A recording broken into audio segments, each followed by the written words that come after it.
by the rivers of Babylon.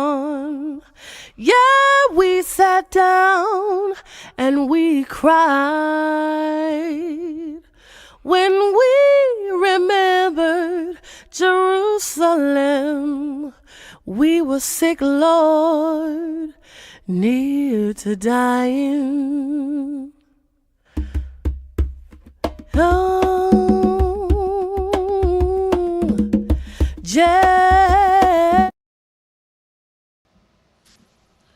Shalom, shalom, family, and welcome to another Tanakh review. My name is Zurishaddai, one of the teachers of Congregation BINAH CHOKMAH, located in the Red Hook section of Brooklyn, New York.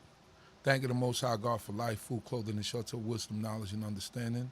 Thanking Him for the ability to be able to call upon His name, to be able to glorify His name, and thanking Him for all the things that He does for us in our lives, waking us up this morning, and just giving all honor, glory, and praise to His high and holy name, because He is the only God.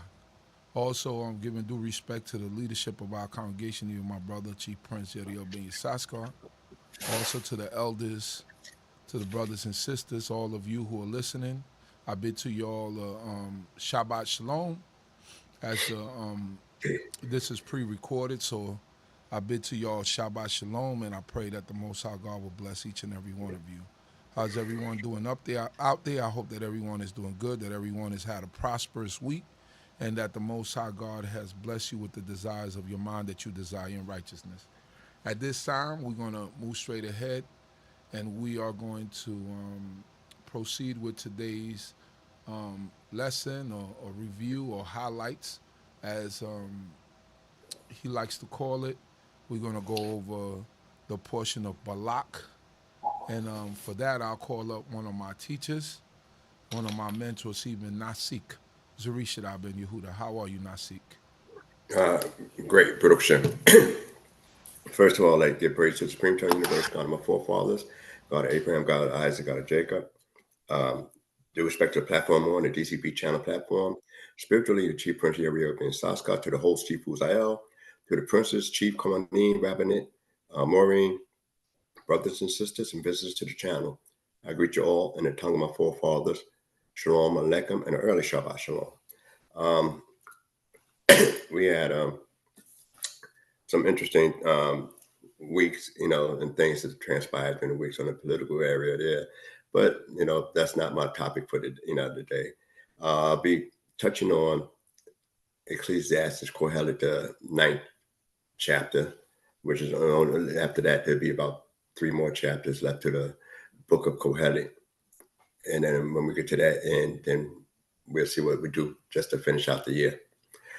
But also the sidra that I would like to highlight was Balak.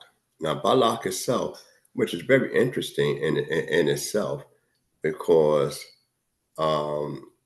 as usually, if it's like I said, not a leap year, it's combined with Kukak. And we know there's so much stuff in Kukak, there's so much information and lessons to be learned from that particular portion, that it's rare that any particular, congregation get a chance to, during a particular service, to be able to expound on when they both are combined, when Kukak and Balak is put together. So I'm just, and at this time, even with myself, I'll be just highlighting a few portions in Balak. But what's interesting is, before I start, I'd like to say, Adonai Septadi Takupi Yagi Chidateaka, O Lord, on my lips, my mouth should declare thy praise. And the Haftorah that goes along with Balak actually is the book of Micah. Micah itself, they have from the 5th chapter to 6th verse in a Masoretic type text. I'm not sure, I didn't check out how the King James Version arranged it. But Micah, the 5th chapter, the 6th verse, to the 6th chapter and the 8th verse, that that's the Torah that goes along with this particular portion. Now, what's interesting about Micah, I will start off with that at first, that is his teachings around roughly 8th century. They place it around 8th century, BCE, before the Common Era. And it's during the Assyrians' reign of power. He's considered, one of the, the less, the part of the 12 prophets that has very little rightness to be displayed. And out of all the different prophets, Torahs that we use, in this particular book of Micah, this is the only time that you have a full Torah, that's related to a Sidra. And out the year. Now, on I think Shabbat Shubah, you have a few pasukim, a few verses that's used around Yom Teruah, or what some people say Rosh Hashanah. You have a few verses that might be extrapolated. And around Yom Kippur, you have a few verses that will be tacked on and related to the book of Jonah, that's be used. But as but this is the only time you have a whole particular portion of a Torah that's read from the book of Micah. So I know I won't be able to get to it today, but I'd like for people to be able to remember to look into that and discuss it with your various colleagues and teachers, and you'll find some interesting things that's related here. All right, so now as we get into the book of Balak, and I'm what's interesting overall, and it goes from the 22nd chapter of the second verse, the scriptures, and it ends, and it respectfully ends itself at the 25th chapter. The 9th verse is the end of that particular portion of Balak, which is pretty long. Now, Balak happened to be a Moabite.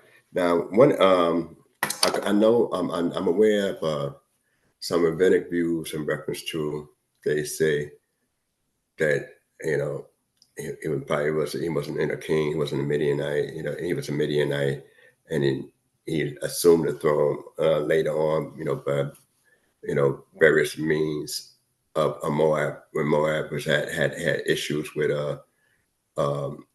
their fight with certain people. But I'm not going, that my focus is not on, to focus on Midrash views or Talmudic views, and in essence, I try to deal with a little bit more of Peshat, which is more of a plain teaching in most cases. Since I deal with such a diverse audience, one of the things that's interesting also in this particular book is that when we get into this particular portion of Numbers, all the other books from Genesis to the time we get up to Balak, when he first began to do his talk concerning Israel, that it was very simple. And this book here is one of the most complex books that expound upon. Now, I know there are a lot of people that read the particular book will consider that it seems simple enough. You got a donkey that talks in there. You got a guy that want to curse Israel. You got a guy that, is thwarted from cursing Israel. You got an angel that wanted to slay an individual. It costs a king a lot of money, to find out that he can't do what he want to do. And it seems very simple. But with Genesis, you could teach a child about Genesis. Now, of course, and there's four ways, most of the times they look at and interpret a particular section of scripture according to traditional teachings. They got what they call a pashat, they got what they call a remnants, they got a darash, and they have what they call sod. And then those that have a Hasidic, viewpoint of mysticism, they say they got a Chassidut, So that's another area there. That's the fifth thing that's added. But when we look at the Peshat, if we teach a guy that's 25-year-old as opposed to a child that's maybe say 7, Genesis, the child is 7 years old or 8 years old or 10 years old will understand what you're saying in Genesis, but the guy that's 25 will have much more understanding and be able to elaborate more. But that's the way it is for all the other sidros that we read thus far. But when we get to this particular portion, Numbers dealing with Balaam, we have a word that we encounter that's unique. And I'm going to get to that in a moment after I go through some introductory portions of it. All right, so I like to start from the beginning so we get a highlight of what's going on.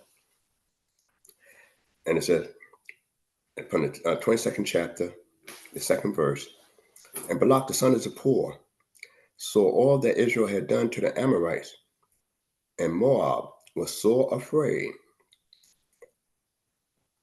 of the people because they were many, and Moab was overcome with dread. Yeah, Moab was overcome with dread because of the children of Israel. And Moab said unto the elders of Midian, now will this multitude lick up all that is round about us, as the ox lifteth up the grass of the field? And Balak, the son of Zippor, was king of Moab at that time. And he sent messengers unto Balaam, the son of Beor, to Pethor, which is by the river, to the land of the children of his people, to call him, saying, behold, there is a people that come from Egypt. Behold, they cover the face of the earth, and they abide over against me. Come now, therefore, I pray thee, curse me this people, for they are too mighty for me. Peradventure, I shall prevail, that we may smite them, and that I may drive them out of the land. For I know that he whom thou blessest is blessed, and he whom thou curses is cursed. All right, before I get into the 7th verse, I just want to bring out this important thing. The word, his name, Balak, means a destroyer. All right, and at the beginning, they always describe him as a king. So that's why, they have a lot of different rabbinic views about that, about his origin. But he's called the king at this particular time here in the matter. And the thing is that, of course, it was a close relationship with the Midianites.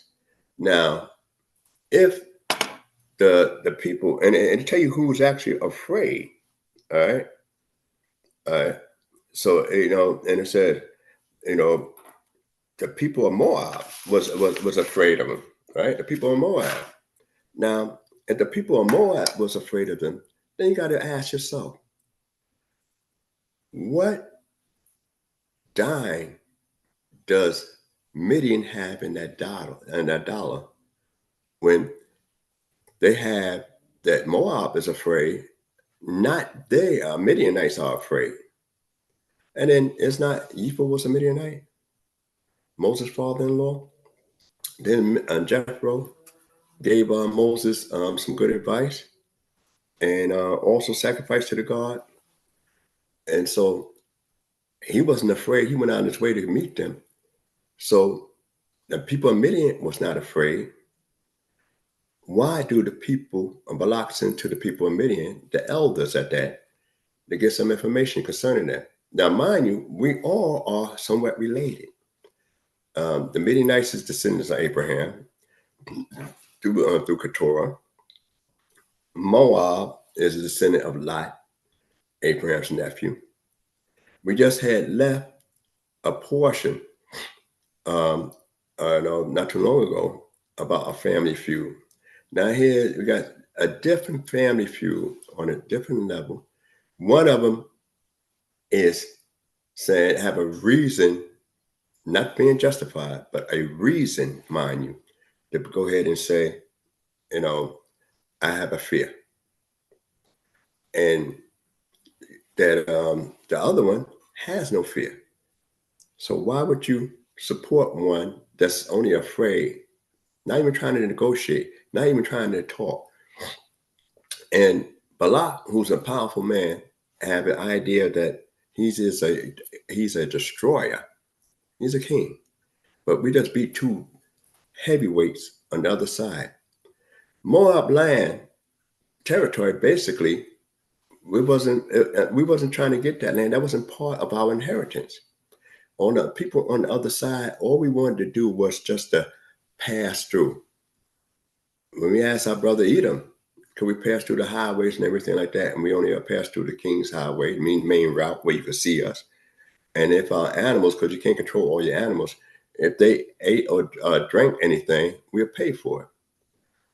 And Esau said, the people, children of Edom said, no, we'll not let you pass by our land.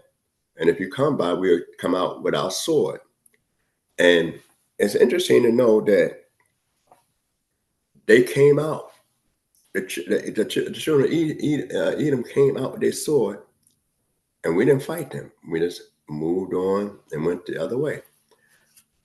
Now, we know Isaac blessed Esau with the sword. But he also said, the voice is the voice of Yaakov, Jacob. And so our power is not in how well we could fight. Our power is in prayer. Our power is in our voice. Our power is to let our voice be heard on high.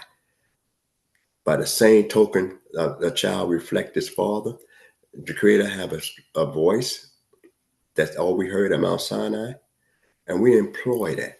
You know, I mean, when we cried out, instead of cry, wax up, it's our voice that supersedes that of any other people. So they look for an individual, you know, evidently that has the power of spoken word. Moses had a power of spoken word, which you see in the examples of certain things. And the last thing with Korach and them, as he made a statement, ground opened up and swallowed him. All right. They're looking for somebody with that kind of measurement of power. And what's interesting is that we read later on that Moses is, you know, at the end, that there never arise in Israel a prophet like unto Moses. But it never said there never rise on the earth a prophet like unto Moses. And we got to bear that in mind as we go forward.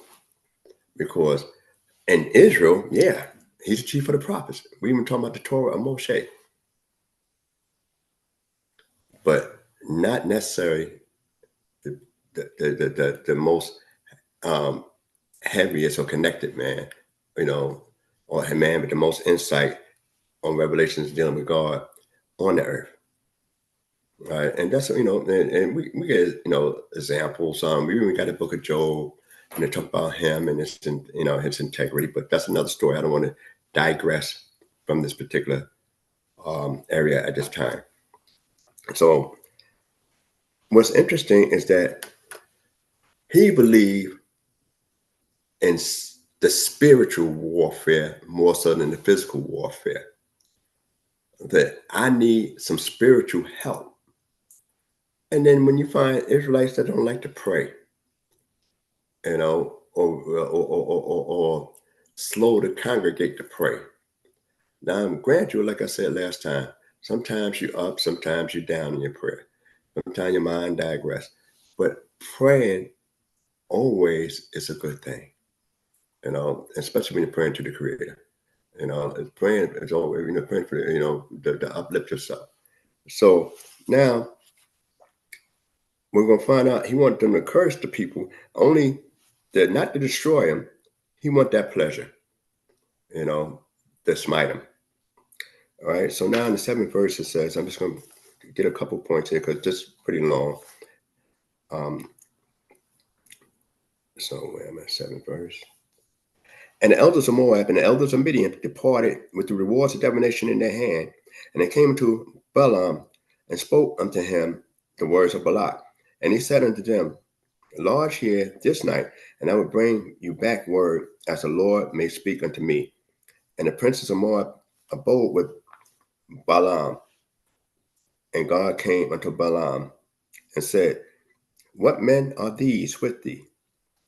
All right, before I go into the 10th verse, and I'm just going to just highlight some things here. Is that it was seen that God don't know him, don't have any idea, do not know who these guys is. It will seem like that too on the surface, that God have no knowledge of this individual, and that's not so. You know, God, I often say, God asks a question not because he need information, but he want you to really explain yourself, and that's what it is. A testimony. So when we look at that, what is strange is that earlier you talk about the elders of Moab and the elders of Midian, but now you only hear about the elders of Moab hanging around. Why the Midianites left? You don't read about them anymore in this saga. They went, when they say spend the night, all of a sudden they're not there anymore. But yet you hear the elders of Moab stand there because they have a very deep concern. Now it's very, comments on that, but I'm not going to focus on that now. You can discuss that later. And in the 10th verse it says, and Balaam said unto Balak, and Balaam said unto God, Balak, the son of Zippor, king of Moab, has sent unto me, saying, behold, the people that is come out of Egypt, it covers the face of the earth. Now come, curse them, curse me them.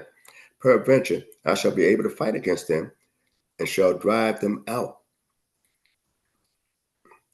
And God said unto Balaam, thou shalt not go with them, thou shalt not curse the people, for they are blessed. Now, what do we mean by blessed? Didn't we just read a lot of stuff with the Margolim, the foot so despised, the scouts that went into Israel? Didn't we read about the complaints that's going on? Didn't we read about the rebellion with Korah and everything? Then we read about all the other stuff that happened, and then this is also in the 40th year that we're reading about this here as well. So at this time, when we're looking at that and say, well, they're blessed, and God told them they're blessed, then we know from from reading that certain things went on, but even a person could take a break from being wicked for a moment. So, but when you say you're blessed, what do that mean? And I would like, you could discuss it further with the teachers, but I just will throw this out. That Abraham is blessed, and because I know I won't be able to, go in detail on a whole lot of stuff. Abraham was blessed; his descendants was blessed. Isaac was blessed; his descendants was blessed. Jacob was blessed; his descendants was blessed. So the people are blessed, being the descendant of Abraham, Isaac, and Jacob. So God have a covenant with Abraham. He have a covenant with Isaac. He have a covenant with Yaakov, Jacob. All right. So if you have a covenant with them, then you can't have a covenant with a people that's cursed, that's destined to be death. Being God. And that's your peculiar treasure. So therefore, you know that they're blessed already. You notice that the name of the people is never given here throughout this whole saga. So we know automatically that what God's view was and what his message was. But just to highlight just a few more things in reference to that.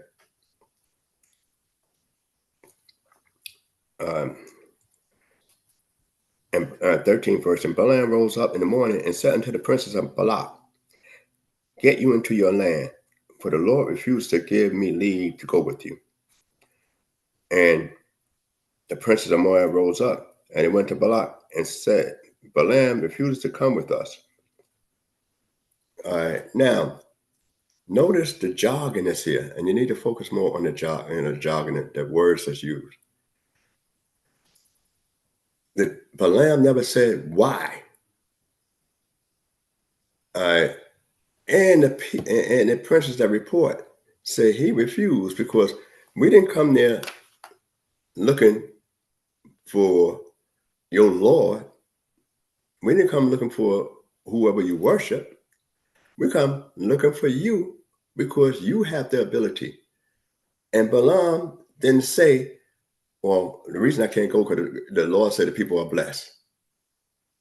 Is it an option on the table? That never came up. So it's, and it could be, there's a lot of things could say, well, his ego, that's saying, I'm handed, I can't do what I want to do. And then when we go further into it, just a little bit more. All right. And the 15th, and Balak sent yet again princes more and more honorable than they. And they came to Balaam and said unto him, thus said Balak the son of Zippor, let nothing I pray thee hinder thee from coming unto me, for I will promote thee unto very great honors, and whatever thou sayest unto me, I will do. Come therefore, I pray thee, curse me this people. And Balaam answered and said unto the servants of Balak, if Balak will give me his house full of silver and gold, I cannot go beyond the word of the Lord my God to do anything, small or great. Now therefore I pray you, tarry ye also here this night, that I may know what the Lord will speak unto me more. Now before we get even there, and this is one of the things I just want to break on,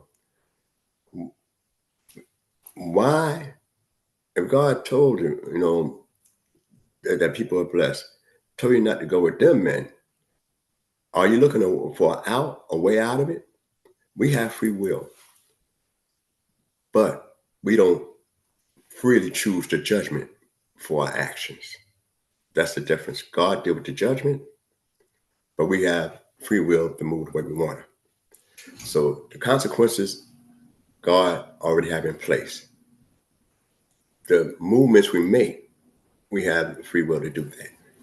And that is fair. And we know the rules ahead of time. So now when we think about this particular portion here, one, they use, when we look at Balaam itself, and his name means a glutton. That's the word for Balaam. The word itself, Balaam, is a glutton. So you got to destroy looking for the glutton. The glutton has a motive. His motive is, I could be wealthy. This is what I want to do.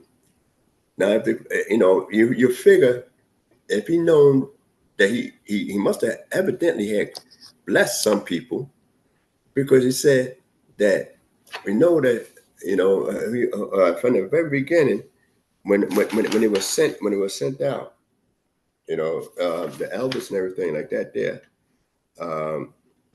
the message came and said that, and I like to focus on that, because a lot of times we miss that. All right, that they said, those you bless is blessed, and he whom the curse is cursed. So even the king of Moab said, look, you bless people before you curse them. So if you was a person, and you got to think about it, if you was a person that's known to be able to curse people all the time, who will come around you? Who will be near you? If that's your main, your main, skill level, say, oh man, this guy, if he say something, you make them upset. They'll curse you in a minute. I mean, because that's what they're known for. But he started off saying that you're known for blessing, and then you're known for cursing. Not known for cursing and then blessing. So this thing here, when God said the people are blessed, this is what you was known for in a good time, in a good light. Now all of a sudden now, you focus on cursing the people, and I tell you it's blessed, and you want to see what the Creator got to say. So, and we know the story what happened after that, and we know automatically.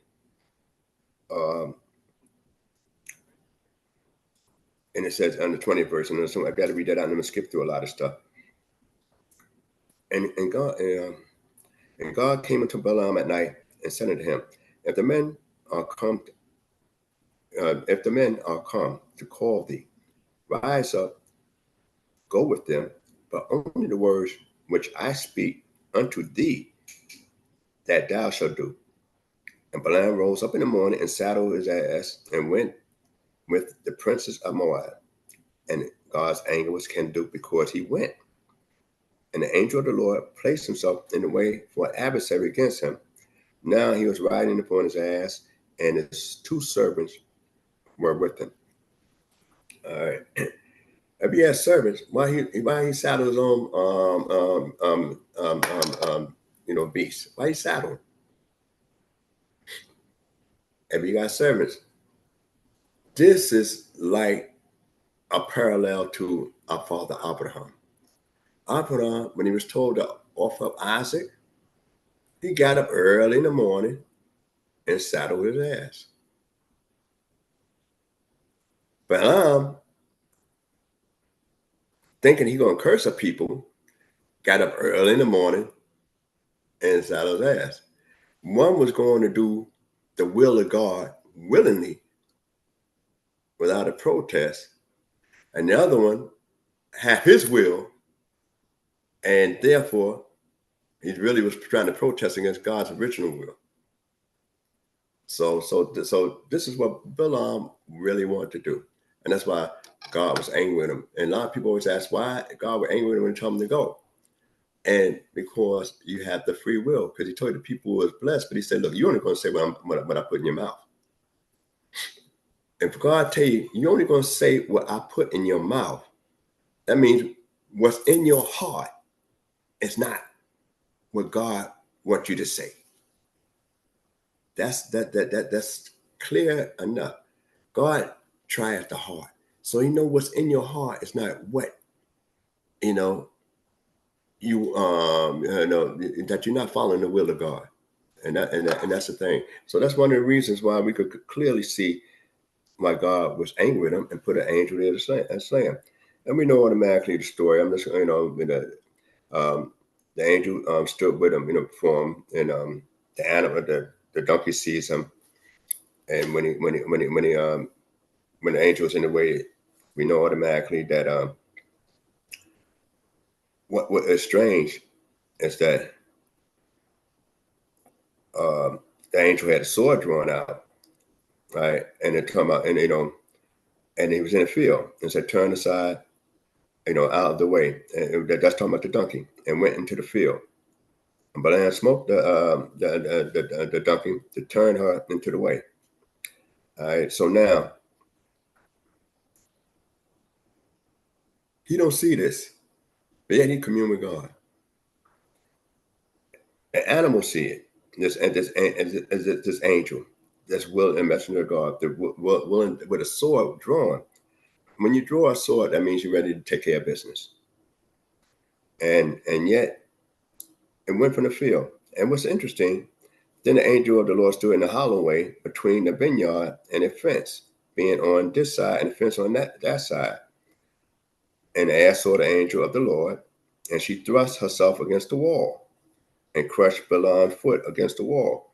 And he smote her again. All right, that's twice. All right, hurt his foot, crushed it against the wall. All right. All right, so now the spot is narrow, but you can still travel. And the angel of the Lord went further and stood in a narrow place that was no way to turn either to the right hand or to the left. And the ass saw the angel of the Lord, and she laid down under Balaam, and Balaam's anger was kindled. And he smote the ass with his staff. And the Lord opened the mouth of the ass, and she said unto Balaam, what have I done to thee that thou hast smitten me these 3 times? All right. 3 times. And then what is so, bizarre? And said, and Balaam said unto the ass, because thou hast marked me, I would there were a sword in my hand, for now I had killed thee. All right. We have an animal in the garden that spoke. The serpent spoke in the garden. Here it is.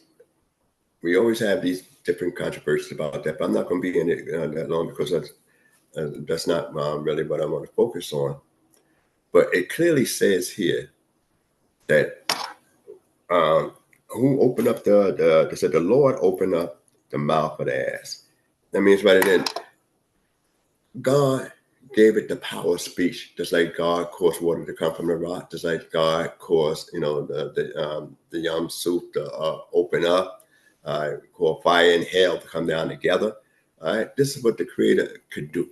All right, and so that's why it spoke there. You don't read in the garden where the Creator opened up the serpent mouth, but you read here that this is a really unnatural thing, whereas the Creator opened up the animal's mouth and it was able to reason and ask a question, And then here's, like we always say, you can curse a people, but you want to kill this and this beast, instantaneously. And you need a sword to do that. And the thing was that it went from a field. Balaam having a rough time. Here he's headed for a particular location, and he can't seem to navigate out of his own territory. Isn't that something? And then when we look, later on, which I might not get a chance to get into, is that where he was in Aram. That's where he's from. Over there in Assyria. In Syria at that time. Early. About where Abraham is from. And that's basically a 20-day journey, 400 miles basically. So where he's from, and he can't seem to navigate from his own particular property, and then the ass had to finally collapse under him. I'm not going any further, and so the Creator looking, it's like a righteous man regardeth the life of its beast. Balaam had no regard for the life of his beast, but yet he wanted to destroy his beast who had regard for Balaam's life. That is ironic, And then finally, we find out later on that the Creator opened up his eyes. It said in the 31st verse, and the Lord opened up the eyes of Balaam, and he saw the angel of the Lord standing in the way with the sword drawn in his hand. And he bowed his head and fell to his face. And the angel of the Lord said unto him, wherefore hast thou smitten thy ass these 3 times? Behold, I am come forth for an adversary, because thy way is contrary unto me. Now, ain't that something? Contrary unto this destroying angel here. And the ass saw me and turned aside before me these 3 times. Unless she had turned aside from me, surely now I would have even slain thee and saved her alive. And Balaam said unto the angel of the Lord, I have sinned, for I knew not that thou stoodest in the way against me. Now therefore, if it please thee, I will get me back. And the angel of the Lord said unto Balaam, go with the men, but only the words that I shall speak unto thee, that shalt thou speak. All right. Now this is a strange event here now. because the angel talking as in the personification of the Creator. And so there's another area here that's brings up a lot of controversy and thoughts. But I'm not going to focus on that now. I just want to try to get through a little bit more of this piece. But according to tradition, he had to kill somebody. That's according to tradition. So the actual beast that opened his mouth and talked. Can you imagine if that ass talked one time? It would be an icon, a symbol, great symbol, almost like the Kushtan that was healing the people, and evidently they started worshiping later on, centuries later. So the traditionally would say, which I tend to accept, that since he had to slay somebody and the sword drawn, that the beast was slain instead of Balaam. But one of the strange things, you never know about what happened with the servants. Why the servants didn't see this? How this wound up being, he had 2 servants with him, but yet you find out that he's alone. So there's a lot of stuff that goes on there. And then when we go in, so the Balaam went with the princes of Balak. So where was they all the time? And when Balak heard that Balaam was come, he went out to meet him unto Moab, which is on the border of Anon, which is in the utmost part of the border. And Balak said unto Balaam, did I not earnestly send unto thee to call thee? Wherefore camest thou not unto me? Am I not able indeed to promote thee to honor? And Balaam said unto Balak, lo, I am come unto thee. Have I now any power at all? Any power at all to speak anything? The word that God putteth in my mouth, that shall I speak. So he told him straight up, for a moment, what went on. And then Balaam went with Balak. So we're going to skip on down to the 23rd chapter. And Balaam said unto Balak, build me here 7 altars, and prepare me here 7 bullocks and 7 rams.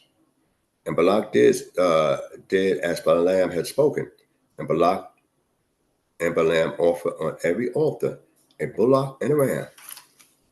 And Balaam said unto Balak, stand by the burnt offering, and I will go peradventure, and the Lord will come to me. And whatsoever he showeth me, I will tell thee. And he went to a bare height. And God met Balaam, and he said unto him, I have prepared the 7 altars, and offer up a bullock and a ram on every altar. And the Lord put a word in Balaam's mouth, and he said, return unto Balak, and thus thou shalt speak. And he returned unto him, and lo, he stood by his burnt offerings, he and all the princes of Moab. And he took up his parable and said, all right, Meshalom, and that's the thing that will make this particular portion here so difficult. What we read thus far, prior to this point, was very easy to understand. But now when we get to this particular portion here, we discover something that we haven't discovered prior in all the other books from Genesis up to now. And they call the word Mishalom, a parable. How do you interpret a parable? A parable, like allegory, Mishalom, that same word, and I'd like to go just turn just a little bit into the first chapter of Proverbs, just a little bit, just to bring out a particular point in the book of Proverbs, the first chapter.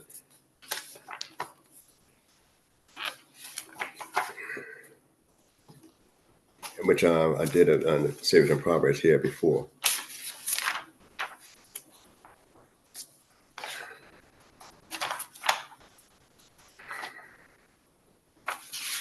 And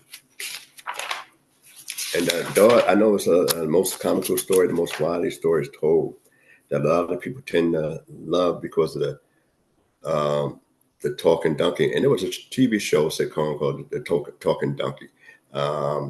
Before they had a Mr. Ed, the talking horse. And it says, the first chapter of Proverbs, the Proverbs of Solomon, the son of David, king of Israel, to know wisdom and instruction, to comprehend the words of understanding, to receive the discipline of wisdom, justice, and right and equity, to give prudence to the simple, all right, to the young man acknowledgement. All right. So now we skip down to the 6th verse. To understand a proverb and a figure, the words of the wise and their dog sayings. That's the verse that we look at. To understand a proverb, and in this particular book it's called Mishlei, a figure, the words of the wise and their dog sayings. So in other words, it's not going to be that simple to understand all these different parables that Balaam bring out, because an allegory is a story within a story. A lot of things would seem simple and plain, but don't mean exactly what it is. It's almost like an interpretation of a dream. All right. But more so that these are parables and you're not dreaming. And you're making, metaphors and similarities between, different objects and things. So when a person speaks like that, you say, well, why would God have him speak on this level here to Balak? To Balak. And do Balak really will understand that? Because he said, speak this, to take up this parable and speak to him. So Balak is not an actual imbecile, a dummy. So why, being also, related to Abraham's family, he can't be a dummy himself. And we know that one of the greatest Moabites that ever come from that area is the woman Ruth that we read about not too long ago. So why is it now you speak to him in parables, but yet with Israel, we need plain, clear talk for the 40 years in the wilderness? And then what's even more interesting is that we don't find Moses coming up and defending, and then what's even interesting as well is that we know that he goes to the altar and bring up 7 bullocks and 7 rams 3 times. So this is going to cause Balak 42 sacrifices. That number is similar to the 42 journeys that we made in the wilderness. 42 is an interesting number, but I'm not going to go into all the gematria and all the other stuff in reference to it. But that's something to consider. That in this whole story, they're going to take up 42 sacrifices, and then one of the interesting things is this. As we continue in 7, from Aram, Balak bring me, the king of Moab, from the mountains of the east. Come curse me, Jacob, and come extricate Israel. How shall I curse whom God hath not cursed? And how shall I extricate whom the Lord hath not extricated? From the top of the rocks I see him. From the hills I behold him. And lo, is a people that should dwell alone. Now, we know you're up on the mountain. We know you're on the hilltop. But why is you telling me? What could it possibly mean? And the people is already blessed. God told you to bless. And I gave a rendition to the patriarchs. But also saying that the hills and the mountains, the similarities, relating to people, you could look at it, and when you deal with a parable, you think of not only the patriarchs, Abraham, Isaac, and Jacob, but also the matriarchs, Sarai, Rebecca, Rivka, Raquel and Leah. Those major matriarchs, they was unique individuals. Even when we read in the prophecy, we have a similitude. It said, look unto the rock from which it was hewn, and the pit from which it was dug. A mountain's usually higher than a hilltop. All right. And it talked about the rock being Abraham, our father, Abraham, and your mother, Sarah. So it's saying they got good roots. These people here are unique individual people. And it said there's a people that should dwell alone. What do that mean? I mean, we're not on the planet by ourselves. Israel is not like an isolated dome or fortress, or like the comic book has the phantom zone where people in can't come out and everything, but yet they can see everybody out there. So it's not like the phantom zone.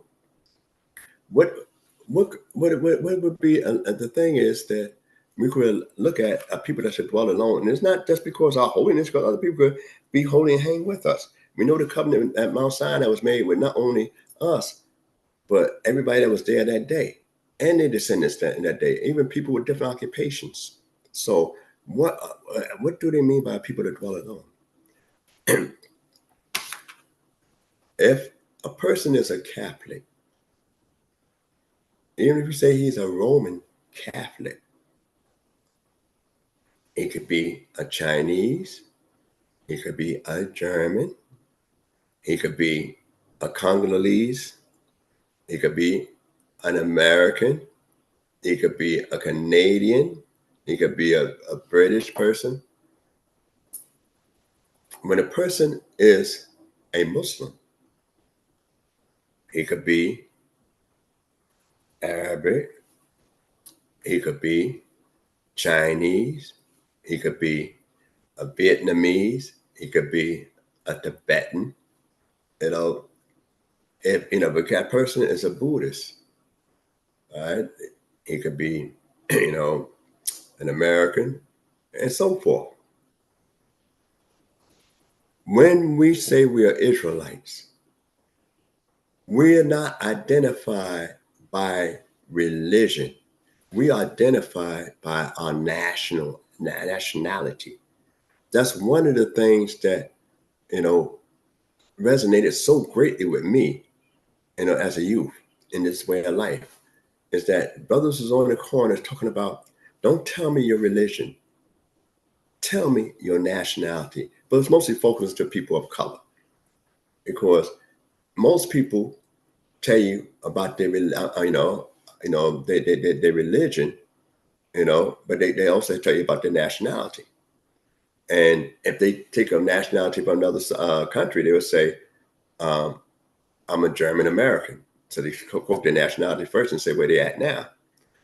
Chinese American, stuff like that, Japanese American, the so-called people of color, American Negro.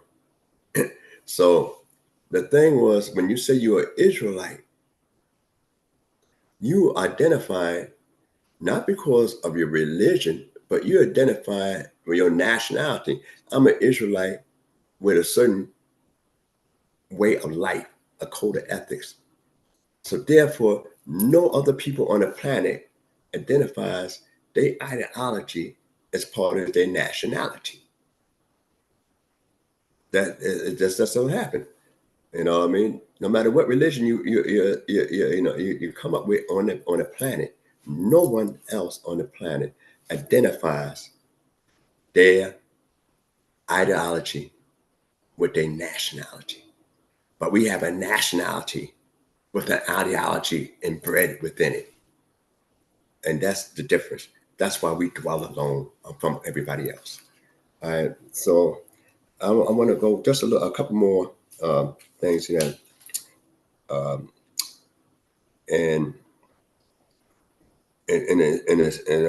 So it says, and shall not be reckoned among the nations, all right, who had counted the dust of Jacob, or numbered the stock of Israel.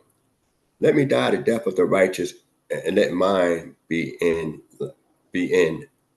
my end be like his. only way your end can be like a righteous individual is you live righteously. You think Balaam want to say this? This is words put in God's, God had his words put in his mouth, and he put it in the form of a parable to say, are you really seeing what's going on? And then when it goes to it, he does it again. And I'm going to skip down to the very last part, the third part. Well, I like to bring out this part here when you come up with the second part. When from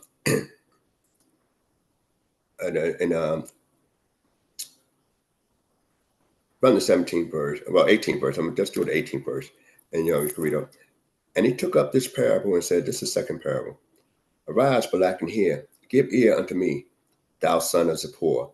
God is not a man that he should lie, neither the son of man that he should repent. When he has said, will he not do it? Or when he has spoken, will he not make it good? Behold, I am bidden to bless, and when he hath blessed, I cannot call it back. None hath beheld iniquity in Jacob, neither has one seen perverseness in Israel. The Lord his God is with him. The shouting of a king, the shouting for the king is among them. God who brought them forth out of Egypt is for them like the lofty horns of a wild ox. For there is no enchantment with Jacob, neither is there any divination with Israel. Now is it said of Jacob and of Israel, what hath God wrought? Behold, a people that rises up as a lioness, and as a lion does he lift himself up. He shall lie down until he eat of the prey and drink the blood of the slain. All right. So the 25th verse, it says, and Balak said unto Balaam, neither curse them at all, nor bless them at all.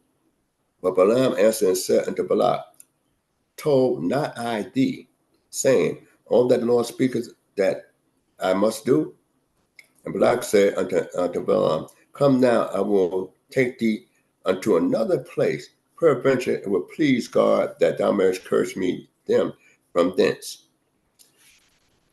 What is interesting as we get further into this particular portion is that Balak is upset and furious. First he said, God is not a man that should repent. Didn't he learn that? Did he understand that parable? Did he understand the message? Because that's why parables sometimes escape people when you hear it, because they don't understand the parable. That's why that word, Mishalot, is very important in the scripture. And that's why the Proverbs is Mishlei, and it teaches you to understand those dark sayings. So when we look at those particular areas there, that we must be able to, to see the deeper meaning. And that's what makes this particular sidra so much different from any other sidra we have read thus far in the Tanakh. Because now it's not a plain, clear meaning. You have to extrapolate certain meanings. And it's not clear to even Balak, because he said, don't bless them or don't curse them or bless them. And yet you're going to go some places else that perhaps I could curse. You could curse them there because there's a little bit somebody got to be doing something wrong. But when you talk about no divination, it's found in Yaakov, and I hear a lot of brothers spoke on it in the past. What did that mean? As bad as we were, we had the Mishkan there at this particular time. We got the cloud of glory there at this particular time. We got the cloud telling us where to go. We had the Mishkan there. We got the Kohanim there. We got Moshe there. So we travel when God tells us to travel. And we at the brink, at the very last stage of our traveling at this particular point in time. So now, if you're sitting there in assembly, you're waiting on your marching orders, pretty much, at this point in time. And Moses, and if they're up on the hill, shouldn't you see a bunch of smoke with 7 sacrifices? Nobody take notice, and then you got 42 bullocks and lambs when you get to this in this particular day. 42 in one day. This ain't like I'm doing it today and I'm doing it tomorrow. So that's a lot of offering. And you got people there. So if you got princes there, noblemen there, you got a host of people up there. And nobody would say, I wonder what's going on, God. So you wonder how this story even made it into the book. When you look at it like that. And then when we go further, I just want to go into finish this point out. All right. So the 24th verse, I said, when Balaam saw it pleased the Lord to bless Israel, he went not as at other times to meet with enchantment, but he set his face towards the wilderness. You mean to tell me 2 times, all the stuff he went through, he convincing Balak, I can't do nothing. And it took him 2 times. So if it took him 2 times and he performing this stuff and he's supposed to be the prophet, then what do you expect the king who don't have that insight like that? He started off sending rewards of divination, so he know what you might need. He supplied all the stuff you might need, to get things off. So he has some skills himself to a certain degree, but you come back and tell him these parables. He see what's going on. He hear what you're saying, and yet he don't understand clearly what you're saying, because when you done told him that God ain't going to change, he said, perhaps. He sound like his mentor. He sound like Balaam. Let me see what else God had to say before I go with y'all. So, sometimes when people steadfast on something, they block themselves from seeing, the true essence of things. So when we go further into it, and it says, set his face toward the one, and Balaam lifted up his eyes, and he saw Israel dwelling tribe by tribe, and the Spirit of God came upon him, and he took up his parable and said, all this is about parables. Ain't that something? We never heard about parables before in our scripture. And yet we get 3 major parables about us in a book that seems supposed to be so simple and so clear-cut read. And it said, the saying of Balaam, the son of Beor, the saying of the man whose eyes is open, the saying of him who heareth the words of God, who seeth the visions of the Almighty, and falleth down yet with his eyes open. Now, before I get to the 5th verse, I just want to bring this point out. He, like I said in the beginning, he was on the same level with Moses and that ability, but just that Moses was being a righteous individual, and this guy here is a wicked individual. Moses looking to save people, and he looking to destroy people. And only he, after being convinced, he said, okay, I ain't gonna try to work something. Because if God said, only what I put in your mouth you're gonna say, do I need to go through a process? Do I need to offer up the sacrifices?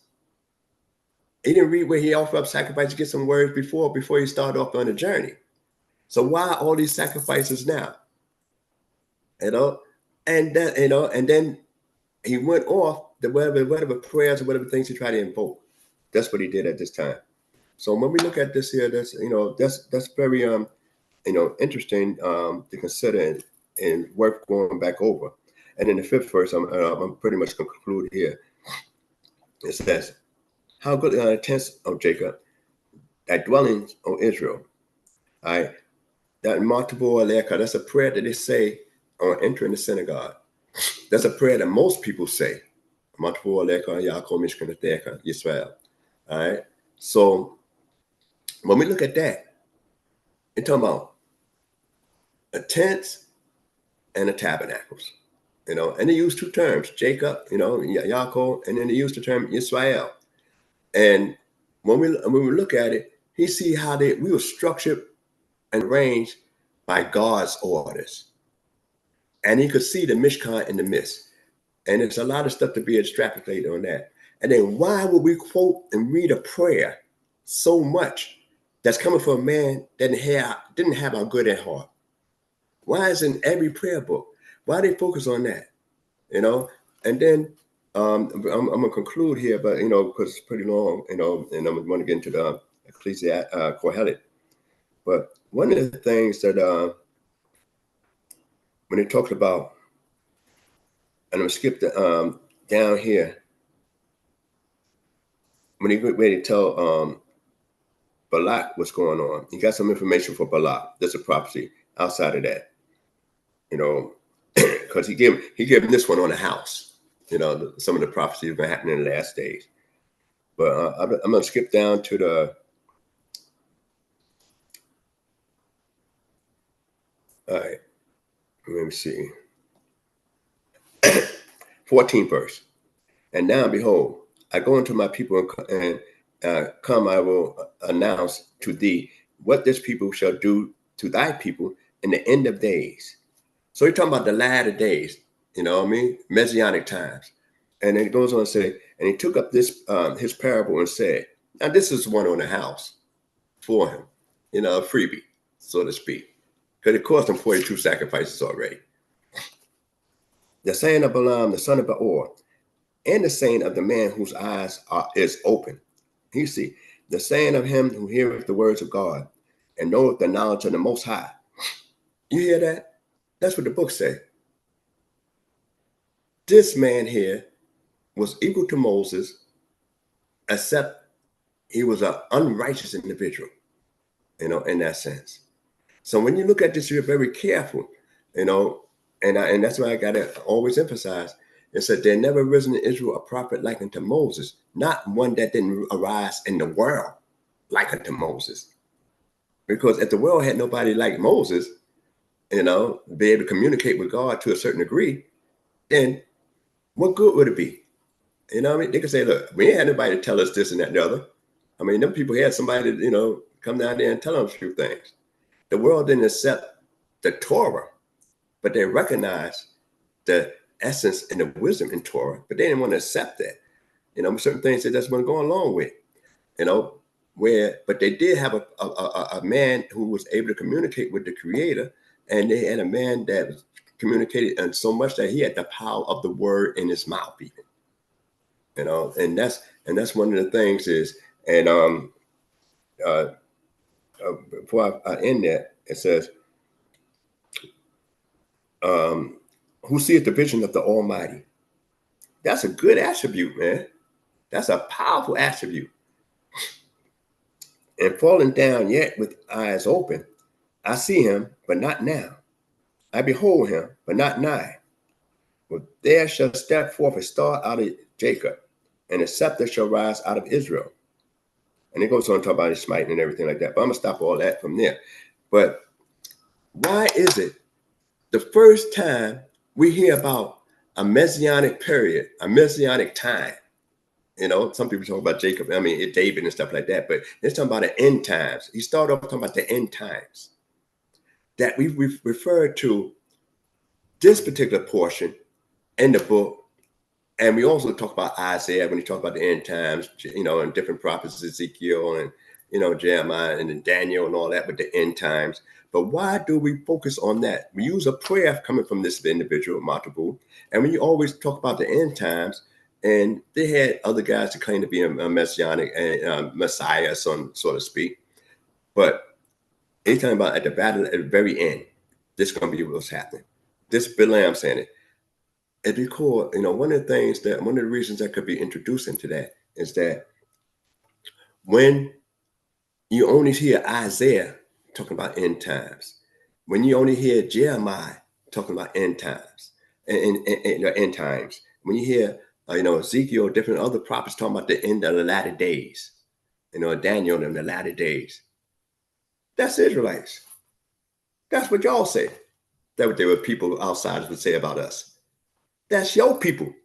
They're talking about, they say, them your people talking that, But when you got an outsider that's talking about the end times and talking about how things go down, now that is important because now they say, well, it ain't just them that's talking about that. Remember this guy, man, back then? We know about, things going to come to an end. We know we all got to pay the final analogy. We know that things going to get right somewhere along the line. And, I might not live through it, but it's going to definitely come through.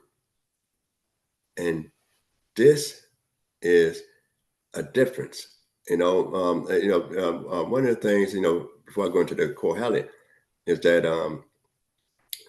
when you think about, it's like a little joke. They say it was three guys, spiritual leaders, different religions.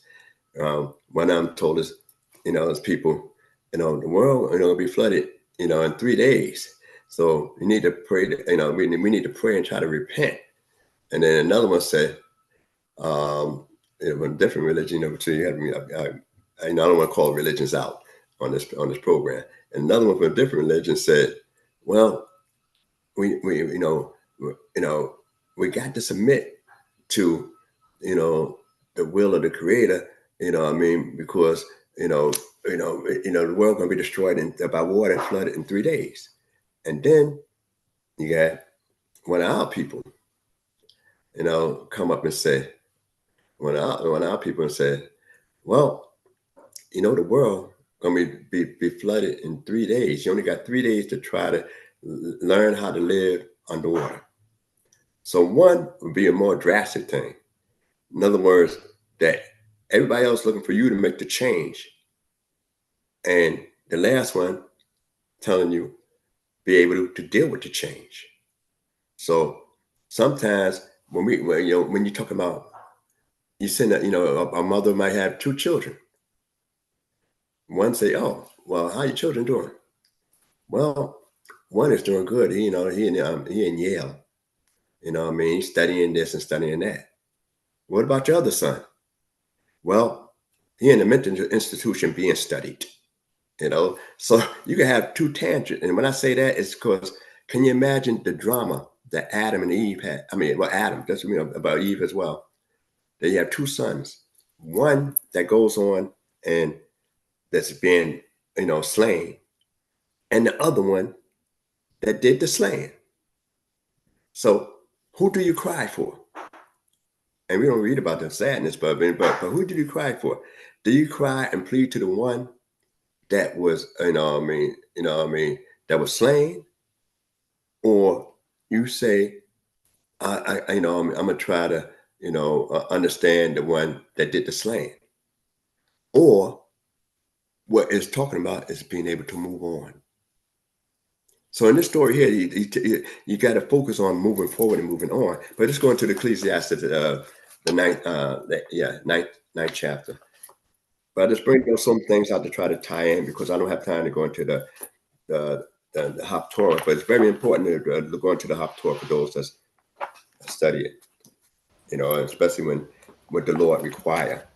But one of the requirements is being able to move on too. Ready? So it's only a few verses there, about I think 18, something like that.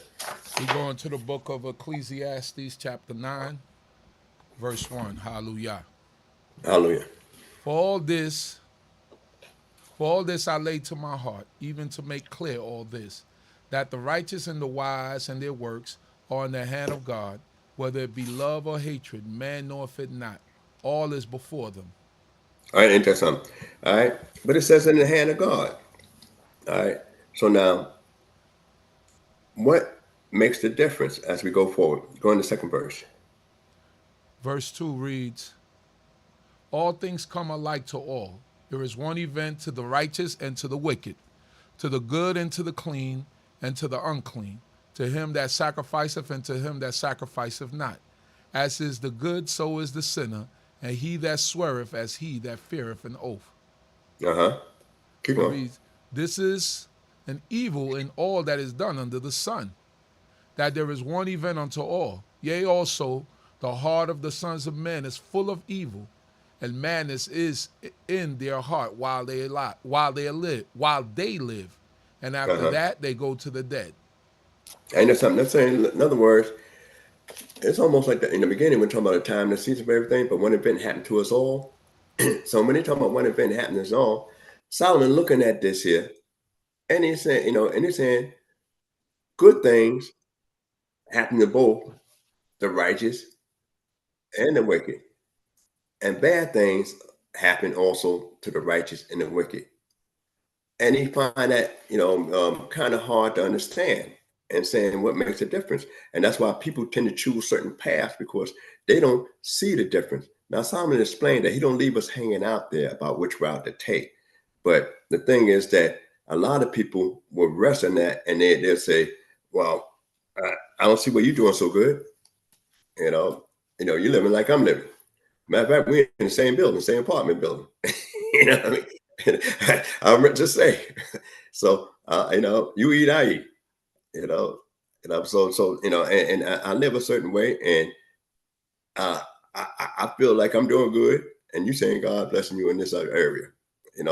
So Solomon bringing out these comparisons because most people look at the comparison in the immediate, not the process of going on and how you get there.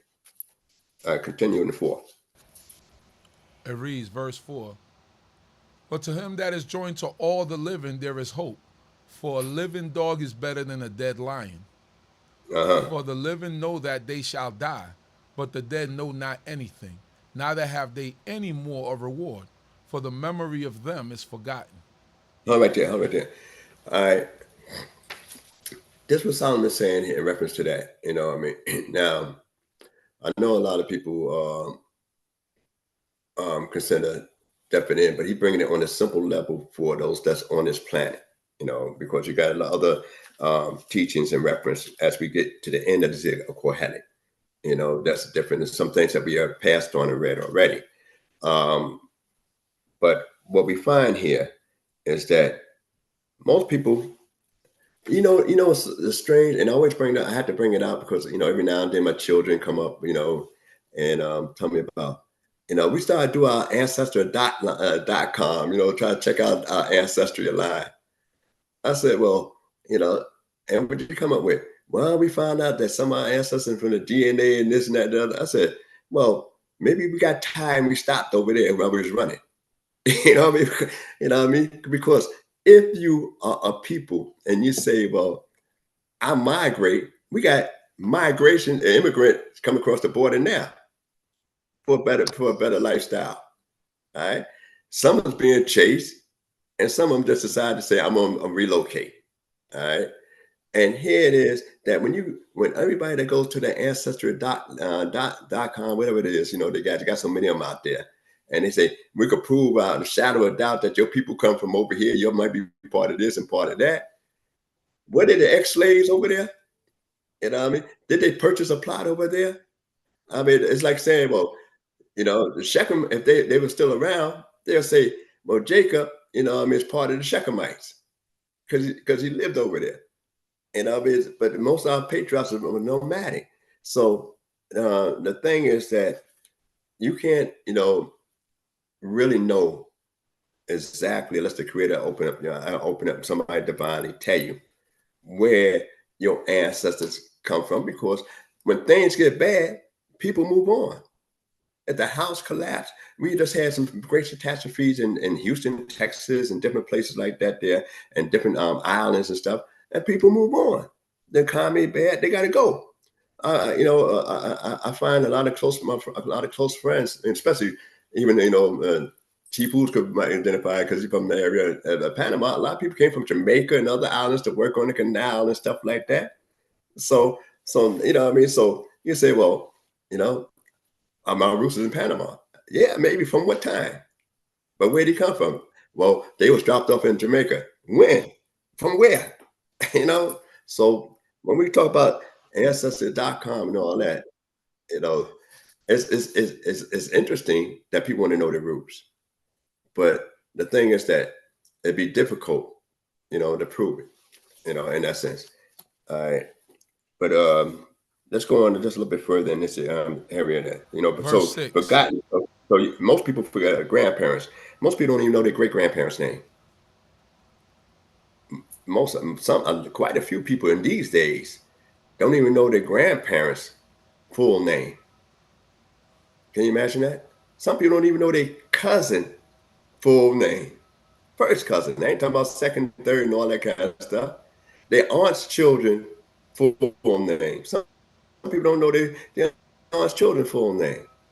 Well, we already call them, knucklehead. We don't call them, you know what I mean, you know, Slim. We don't call them Peaches. We don't call them Tiny. You know, that's all we know. All right, but go ahead. 7. Verse 6. As well their What's up? love as their hatred and their envy is long ago perished, neither have they any more a portion forever in anything that is done under the sun. You can't take it with you. You know, so you got, I used to joke with my children, and when they was very young, you know, and I said, anything I got, it's going to be used. I ain't trying to leave too much new stuff. If it was something new, I just brought it that day, and I left out that same day. You know what I mean? That's how, you know what I mean? And the thing is that I'm trying to enjoy it, you know what I mean? You know, enjoy life while I'm here in this in this year form. So the thing is that what you try to build for your children is a future of education and motivation, you know what I mean, in that sense. Now, if you can have some, you know what I mean, property or naturally, you know, somebody gonna wind up with your clothes, somebody gonna wind up with your jewelry, somebody gonna wind up with your bank account, you know, and your family. You're gonna always have that, no matter who you are. It just how well you divvy it up, you know, is another thing, but that's not, you know, part of the topic. Topic is, but it's letting you know that you can't take it with you. Though many people try. All right, continue. Verse 7, it reads, Go thy way, eat thy bread with joy, and drink Uh-huh. thy wine with a merry heart, for God have already accepted thy works. Keep going. Let thy garments be always white, and let thy head lack no oil. Uh-huh. Enjoy life with the wife whom thou lovest all the days of the life of thy vanity, which he have given thee under the sun, all the days of thy vanity, for that is thy portion in life, and in thy labor wherein thou laborest under the sun. All right, hold right there. All right, so you got to enjoy certain things in life. You know, I told a story before, and I was always, you know, like to share it from time to time. And it was this guy that was a miser, but he had, you know, three friends, but they all was pretty much professionals, and he had um, he had, you know, $60,000, and he said, "I trust your guys, man. When I go, you know."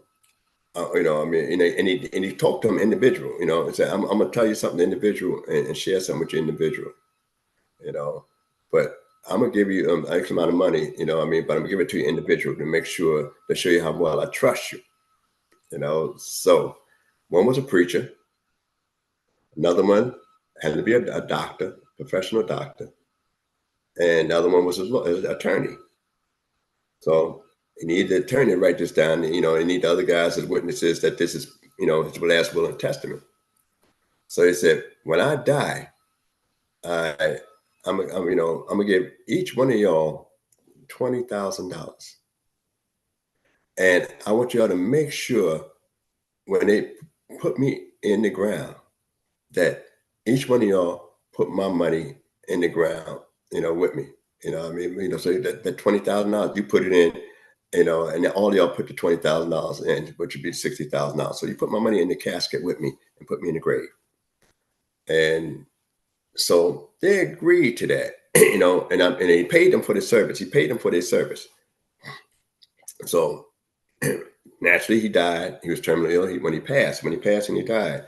So they asked, you know, the preacher at the funeral was made a confession over the coffin and said, "Look, I'm sorry, but the church had to, you know, build a new pew. So the pew cost us $10,000. So all I could give you is $10,000. You know, but it better be well worth it. You know, the pew wasn't, you know, dedicated into your memory."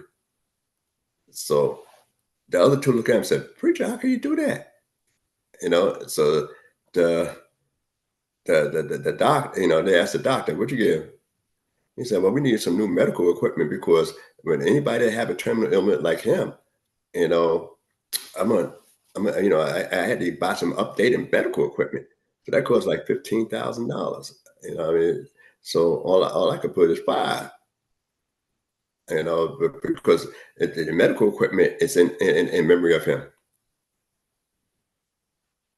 And they looked at the lawyer and said, "What you got to say for yourself, since you know what we did?" He said, "Well, I took the whole $20,000 and gave it to him." I said, yeah, I gave him a check, cashier check. And I put that in there.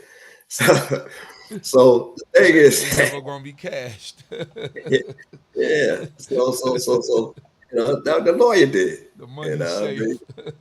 yeah. But people got to understand and use wisdom in certain things, and that's why I bring that out. All right, but let's go ahead and finish out this his portion. Verse 10. Right.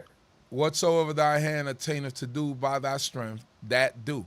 For there is no work, nor device, nor knowledge, nor wisdom in the grave whither thou goest. There you go. Keep going.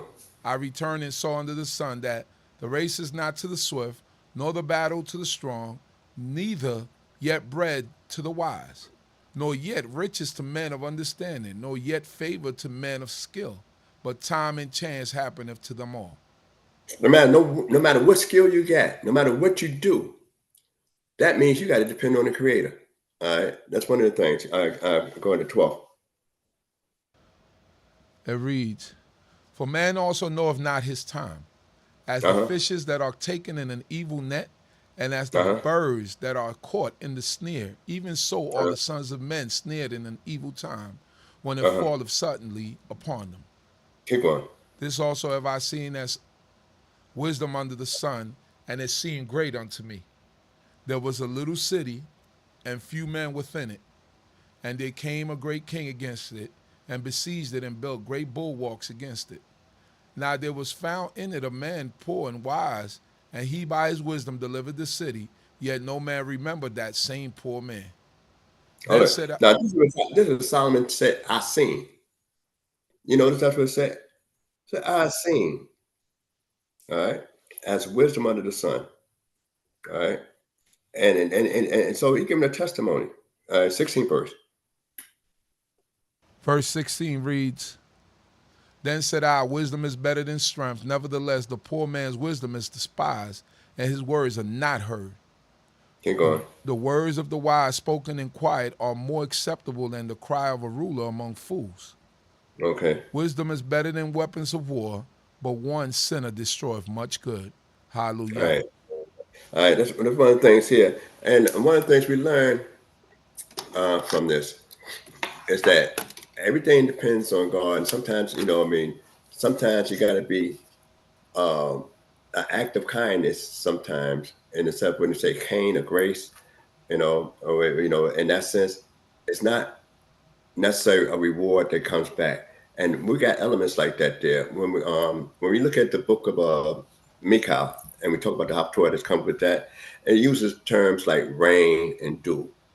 Rain and dew is really something that you must, that gets no benefit. You can't work on rain. You can't make it rain, and you can't make it dew. And when it comes down, it gets no benefit from it. When dew come out, it's used up. Rain come down, it's used up. So it's nothing coming back when it's come down. So it's dependent on something outside of you, which is strictly from the Creator. And that's why they talk about, we not only pray for doing rain in certain regular and everyday, prayers, but basically in the land, where you talk about the land of Israel, you have your rain in its due season. And then talk about the dew that's on the tender grass. And that's just like the manna when it comes down. It's something that we don't repay it back. We don't do anything further with it. It's not even an offering that we make with it, with the manna. Can you imagine that? We're getting manna for 40 years and can't make an offering with the manna. That tell you a lot about our history. So I hope you got some of what I said. I know I went kind of fast in it. Any mistakes by my own. And any comments, just leave it in the chat, and I have to do my best to try to address. Hallelujah. Shalom alaikum. Shalom. Shalom. Torah about Nasik, thank you for your wisdom, and pray that the Most High God continue to bless you. And Shabbat Shalom to all. I hope that everyone have a good Shabbat rest. May the Most High God bless you all. Hallelujah. Shalom, shalom. Let's get knowledge, wisdom, understanding. We'll do our standing. All praises to the Most High, His laws and commandments. The CHOKMAH BINAH here to push it through your speakers. Judgment, truth, and love should be coming from the leaders. Yeah, knowledge, wisdom, understanding. We'll do our standing. All praises to the Most High, His laws and commandments. The CHOKMAH BINAH here to push it through your speakers. Judgment, truth, and love should be coming from the